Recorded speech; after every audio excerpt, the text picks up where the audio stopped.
Thanks very much for inviting me. The only additional introductory remark would be a true confession. I heard some people talking about hydraulic fracturing last night. Most of you probably know the oil and gas industry has been exempted from complying with the Clean Air and Clean Water Act provisions under the Energy Policy Act of 2005. There are, however, two watersheds in America where they are regulated, and that is the Susquehanna and the Delaware River Basin, because those commissions were founded before NEPA, and they had environmental authority over water given to them by the states and the federal government. So sadly, for a time, but very interestingly, for a time, I was the Obama administration point person on regulating hydraulic fracturing and unconventional oil and gas. So we can talk about that tonight over some cocktails. Yes, how did an Army general get involved in that? That's a good question that I did actually have to answer to the West Wing of the White House as well. So if we can go to the first slide. I'm new in the job, and so I can't do justice to all the environmental activities the Corps is sponsoring or participating in the Mississippi watershed. It's immense. And there are a huge number of activities. There's a whole research center with USGS in the north that we co-fund and operate. There's a lot of things going on, but I do want to pay tribute to a long-term effort that Mr. Hartsfield is going to talk a lot more about, because I have to do that. There's been a great success on the part of the Fish and Wildlife Service and the Corps of Engineers team in the lower Mississippi River. And then some aspects about the Corps. I didn't know who the audience was and how much you know or don't know. I'd ask you to reconsider what you think you know about the Corps of Engineers and its environmental attitude. If you continue to hold sins of the 1870s and 80s or 1920s against us, we simply can't do anything about that, right? Our consciousness and level of understanding was of one piece with the larger society. It has changed dramatically, and I think you'll see that in a little bit. So if you go to the, I can do it. Yeah, click it. Yeah. So, all right, I already double clicked and went to, I think we go back. No, I think I'm skipping. So we can use this as the dialogue anyway. The U.S. is uniquely blessed to have watersheds that all move agricultural products or whatever else you want to have, people and goods, from the center to the coast. It's one of the reasons we are the world's premier trading nation. No other country has a situation like that. No other continent really has a situation like that. And this watershed, the larger Mississippi watershed, is as important to American society and development as the Nile was to Egyptian society, as the Yellow and Yangtze River was to China, even though most Americans don't realize that. And one of the factors is the enormous commercial impact of this place. And the ability to move goods on rivers is about 200 times more efficient in carbon and everything else than if you put it in trucks or even on rail cars, right? It's cheaper. It's 750 miles per ton for a gallon of fuel on the river. It's 155 miles per ton gallon, in a truck.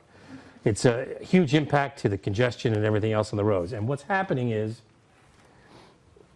this catchment is 41% of the country. Once you have the tributaries involved, including the Ohio, the Arkansas, Red, Black, Missouri, not much comes down there commercially, but even the upper river, 60% of our agricultural exports leave. The large companies, Cargill, Monsanto, others, tell us that we can double our productivity in the next 25 years.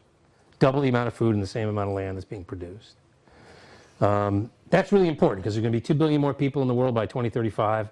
Much of the world relies on our exports to have affordable food. The Arab Spring happened a couple years ago.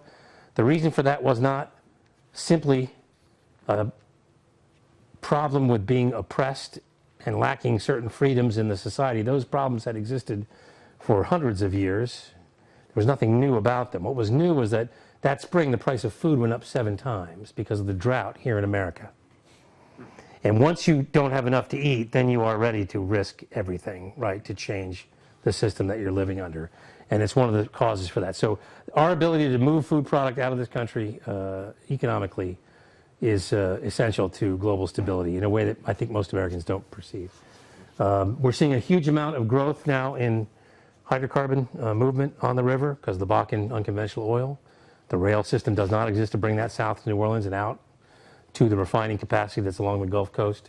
And the coal, we're not seeing it's holding steady right now, but we expect it to drop because many Coal factories generating fire plants are being replaced by natural gas because of the low price of natural gas as a result of unconventional gas.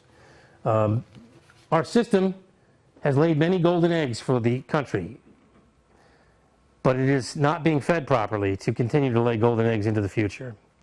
Oh, by the way, once you double productivity, the catchment, the economic line for when it's cheaper to go on the river versus take it in a truck or train widens considerably, right? So it means even fewer trucks and trains on the roads producing carbon and barges that can take it.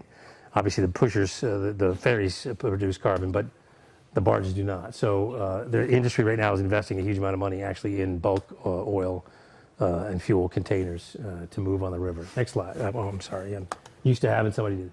So I'm somebody. one of our, you are somebody, but you're not my somebody who I'm going to make do this. I'm kind of curious why it's doing that. So you can advance with that. yeah, let's try that. Make sure. All right. Well, whatever. So I'd be wrong for me not to talk about the 2011 flood. And, you know, flood risk management, navigation, and environmental stewardship are the three main functions for the Corps of Engineers in the Mississippi River. And frankly, most people don't realize, once you look at environmental stewardship financing, if you look at the programs that we do that are purely environmental ecosystem restoration projects that the Corps does in this program in the Mississippi, fully between 25 and 30% of that program is entirely dedicated to environmental work. Within the projects where we do navigation or flood control, that's the old term for it, flood risk reduction we call it now because you never get rid of the risk totally, but the old term is flood control, most people say that. A lot of that project money is also used for environmental purposes within those projects. So about 40% of our program, and the program in the division this year is about $1.1 billion, is environmental work. And I think a lot of people have no understanding of that about the Corps. So I would hope that you do, and we can talk more about it, but I don't want to go over 18 minutes. So you got to mention the flood of 2011. It moved more water than 1927 flood. This lower Mississippi River Valley is 38,000 square miles. 26,000 square miles of it was flooded in 1927. Astonishing devastation. The official figures are around 800 people killed, but they believe it was actually much higher because the record keeping was not as good as it might have been. And you can see the difference in terms of damages. This flood of 27, the blue, led to the creation of the Mississippi River and Tributaries Program to have the federal government involved in flood risk management in the lower Mississippi because it was bigger than any of the local communities and states could manage on their own. And that is still true. And it's a fabulous program. $14 billion has been invested. The system is not complete. But in 2011, it moved more water, and the red shows the flooded areas. And many of these flooded areas are floodways: Birds Point, New Madrid, Morganza, the Morganza into the Atchafalaya Basin, and then the Bonnie Carey, which release water above New Orleans. Those were floodways that are planned in the system. And there's a booklet, I didn't have enough for everybody, Room for the River, that talks about the combination of levees and planned floodways to allow you to move that water to the sea without devastating the lower valley. Essentially, there's lots of conceptual ideas that sound good but aren't very good. A policy of retreat from the sea, perfect. Great idea for sea level rise. The problem is we've invested, just in the Northeast where I was in my previous USAID assignment, there's $9 trillion of built environment within 50 miles of the sea. We are a rich country, but we're still not rich enough to abandon that and then start it again 200 miles inland. So it's not a realistic proposition for 65% of the coast of America. For 35% of the coast, we could put zoning and other regulations in and do that and preserve ourselves. So in terms of the river, you can't let the lower Mississippi do what it wants to do, because what it wants to do is shred a 600-mile swath of the alluvial plain all the way down to the sea. That's what it does.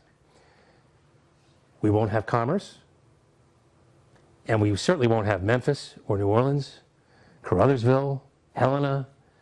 Vicksburg probably safe, it's up high on the bluffs, so it probably would survive, right? But Monroe might not. So what we're doing is simply trying to be able to handle the amount of water that comes in those bad events and not to despoil. And there's lots of, I think, myths about the flood risk management role of the Corps and even the navigation role. This vision of us dredging from St. Louis south to the sea, crunching the bottom of the river all the way down. It's not like that. We spend very little money actually because of a river training program with dikes and other things that allows the river to do the work, right? To keep the channel open.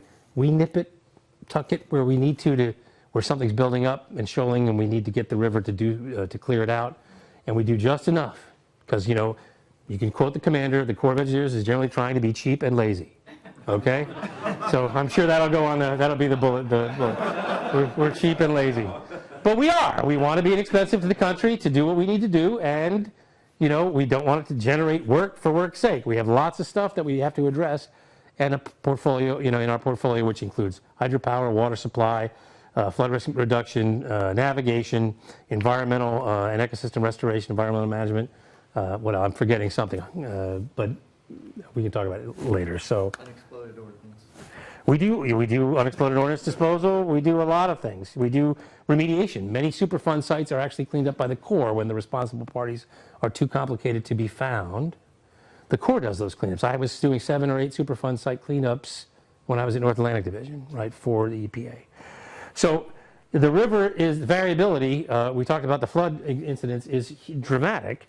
So just to show what a beast this thing is, this is a picture at high water in 11, and this is a picture at low water. Not the same facility exactly, but it gives you an impression of the difference. 57-foot difference from 2011 to 2012 in the drought.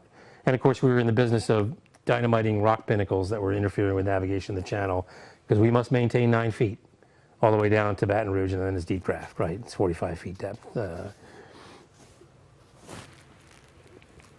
Oops, we're going to go back up. So this is one of the things. This is a graph from the 40s that shows the meanders of the Mississippi River, and it's down there, and it's near Old River Control Structure, right? But you can see, if you track each of those little paths, that pretty much every part of that alluvial valley at some point has been the course of the river. And that is what the future would hold if we didn't do some of the bank stabilization. We did clear some meanders out to make the water move more efficiently to the sea. It wasn't really just for navigation. It was actually to be able to move floodwaters more quickly to the sea, or prevent the river from creating those cutoffs on their own, which it almost did in 2011 in 2 places. So I think we've got a build here. So I'm not sure how we're going to do this. You can do that. That builds it. Okay. So I'm just going to go through it. So our environmental understanding and research on the rivers was done from an engineering project standpoint for the longest time. Our authorities evolved over time, starting with the Rivers and Harbors Act of 1899, and then growing into other areas because Congress told us to go into those areas. This organization is not trying to grow itself. It's not trying to expand into all sorts of new areas. We do what Congress authorizes and funds us to do, and that is what we do alone. Our leeway to do new things is 0.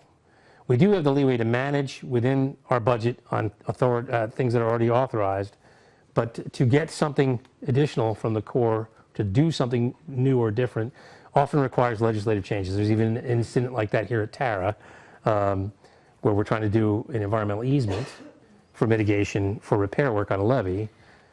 And typically we do mitigation using title and fee. And so now we're getting a legal rendering from Washington as to whether we're allowed to do it this way. We want to. I was hoping to have an answer before I came here, and I don't have an answer yet from Washington. No answer right now. So the study of the river, though, you can see the Mississippi River Commission was created in 1879 to merge civilian engineering expertise with the military. Back in that era, for whatever reason, there was tremendous feuding and differences of opinion over the river and what was good for it between Mr. Eads, primarily James Eads, and Mr. Humphreys, General Humphreys. Ironically, we have their suit and uniform together in the Mississippi River Commission headquarters, even though they couldn't stand each other. So the commission was created as a government, public-private, NOAA, now NOAA has an admiral on there as well, group to address the river, and we're a part. So you can see we're studying the river and trying to train it to do a lot of this on itself without structural or without dredging. Began here. Real scientific study and research began in the 60s. Some of you probably know some of the people that were involved in this. And then clearly, as the environmental laws were passed, then our understanding of what our roles and responsibilities in those programs were and have grown and emerged over time. And I got to pay tribute to this, the conservation plan for the fat pocketbook mussel, least tern, and Pallid sturgeon was a 10-year effort between Fish and Wildlife Service and the team from my districts and divisions and from the Engineering Research and Development Center, which has 7 labs across the U.S., 4 of them in Vicksburg. So if anybody wants a tour, pretty amazing place, environmental lab among other things, but interesting stuff going on there. So we have, at the behest of communities, dike notching programs that allow those secondary habitats that you heard yesterday were so important to develop and flourish and be reestablished and operate in the way that they were intended to, even though we needed the dike to train the river and keep it from doing some things that we don't want it to do. We have all, environmental is a part of everything we do. There is no project that doesn't go through NEPA process, but environmental considerations and mitigations are part of our projects, and even environmental aspects that, even when we don't require mitigation, are a calculation in every project that we do or maintain. So we talked about notch dikes. The work with Fish and Wildlife Service and the research capabilities that we have at ERDIC have led to a huge amount of monitoring of species in the watershed, which is available to the public on the MVD website, and you should be aware of that. And that cataloging and that monitoring is extremely important to understand what's happening in the watershed, and we're very interested in that too. And so you can see an example of sampling of pallid sturgeon and others over the years, and that database is available, and if I don't have the website in the presentation, I will do it. The conservation plan, I mentioned Paul's going to talk a lot about it, so I don't want to take any of that away with him. Anyway, it's a phenomenal accomplishment that we hope to leverage to be an example for the rest of the country. So that's the big takeaway there. That is what it looks like. You'll hear more about it. I just want to say a couple things here. We're becoming an operations and maintenance organization because of a variety of things. Jobs bill, the Republican Revolution taking over Congress and changing, and the reinventing government effort simultaneously changed how these things looked and were assessed. Global war on terrorism, Hurricane Katrina created a bulge temporarily to address. Yep, I know I'm under 2 minutes. And then this was where we said no earmarks and everything, because it's by named project system in the Corps, everything is considered an earmark. But what it meant is that essentially since 2010, Congress has abrogated their constitutional responsibility to pass a budget. They have not passed a budget. They do continue resolutions. They have no ability. The only person who gets earmarks in the country now is the president, in the president's budget. Congress has given away their constitutional power, and I really don't understand how or why. And it is harming this organization, and it's going to harm environmental causes within our organization. We've been able to work 40% into our program under a glass ceiling that is now moving downward because it can't help but move downward. The executive never appropriated the MR&T that I just talked about, 44-to-1 benefits that protected all those people in 2011, lived only because of congressional ads. The executive never budgeted for it. And so there's lots of things like that in our program. And so you've got to talk to your congressman about that. That's just a constant dollars comparison. This is the vision the MRC has for the watershed. Everybody can see themselves in this vision. It's holistic. It's trying to address all the ecosystem services we want. And so that's my last point, and really the takeaway point is, in other places we have done comprehensive plans, comprehensive restoration plans, but they include all the ecosystem services we want in the future from a watershed. My example was Hudson and Raritan, where we have a comprehensive plan that has now been signed by 120 entities. Government, municipal, state, federal government agencies, NGOs, local groups, national and international conservation groups are in this plan. And it addresses 12 ecosystem services. The Mississippi is probably going to have more than that, right? And it talks about the future. And I can work with you, and we can work with you talking about the future. What do we want this to be? I can't bring you back to 1608. And I don't know why we'd want to spend money to do that, because you'll never get there and you just burn cash. So what are we really trying to do?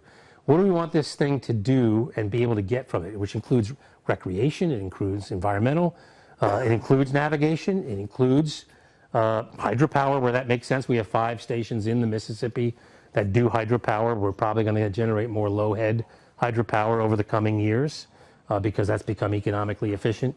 So I'd like to work on a truly comprehensive plan. As an outsider coming into the region, what I see is we have an environmental plan for Upper Miss. We have a Lower Mississippi, conservation group. We have a navigation group that's very powerful and works together. We have a flood control associations and levee boards that meet and talk to each other. But the Delta Council's not here today. Shit, I was hoping the Delta Council would be here, right? Because you and they have to be talking together, and us, to make that comprehensive plan. That Hudson Maritime plan had over 400 project nominations inside it. And what's beautiful about the plan is that everybody agreed to it. It was hard to get there. It took a long time. You had to have a well-funded co-sponsor. We had a well-funded co-sponsor, Port Authority, New York, New Jersey. We have a number of well-funded co-sponsors we could get in the valley, upper and lower. But everybody now owns that plan, and you can take a bite out of it whenever you happen to have money.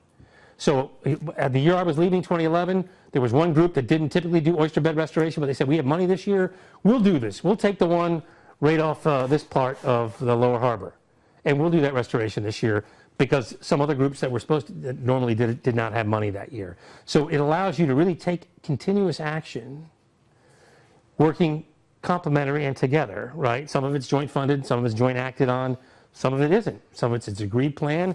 Gee whiz, we could do that, and we'll take that one on for work. I'd love to get something like that in the Mississippi. If we have to divide it between lower and upper, okay. But I'd rather not. But, it may be too complex and too hard to do with just the whole watershed. So I think I went a little bit over. I apologize. But you know what my big takeaway is, and I look forward to working with all of you in the coming years. Thanks.